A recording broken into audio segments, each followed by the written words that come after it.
ముందుగా నేను మాట్లాడే విధి విధానాలను గుర్తించి నిజం అనుకున్న వాళ్ళే చూడండి, కాదనుకున్న వాళ్ళు కామెంట్ కూడా పెట్టండి.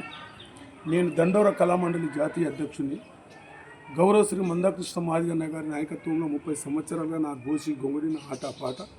నిజంగా దండోర ఉద్యమం రాకముందు కూడా నేను, నాతో పాటు మా అన్న, మేమందరం కూడా గద్దెల నెంబడి చాలా ప్రేమతో అభిమానంతో తిరిగేవాళ్ళం.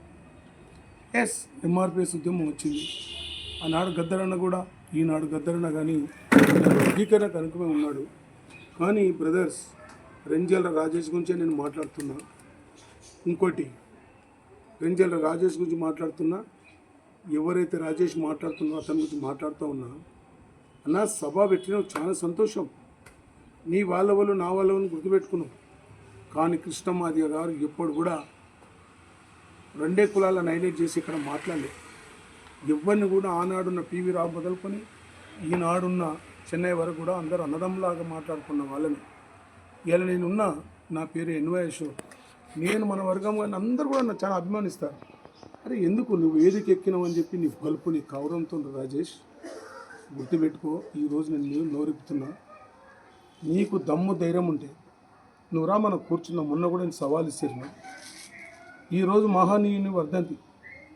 ఈ భారతదేశ ప్రపంచ మేధావి బాబాసాహెబ్ అంబేద్కర్ ఇలా వర్ధంతి కదా.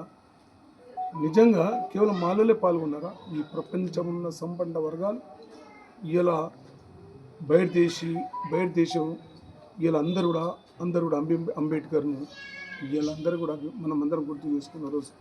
ఆనాడు ఆ రోజు బాబాసాహెబ్ అంబేద్కర్ రౌండ్ టేబుల్ సమావేశంలో ఉన్నప్పుడు, ఆ రోజు పార్లమెంట్లో బాబు జగజీవనరామ్ గారు లేకుంటే మనమందరం ఏమేమైపోయే వాళ్ళం. చరిత్ర గుర్తు చేసుకో. నీ పాట తూ అంటున్నారు, నీ మాట తూ అంటున్నారు. వాడెవడు ఏపీకి వెళ్ళి వచ్చి మాట్లాడినాడు, వాని మాటేనేనా? అరే కృష్ణ మాదిగ గారు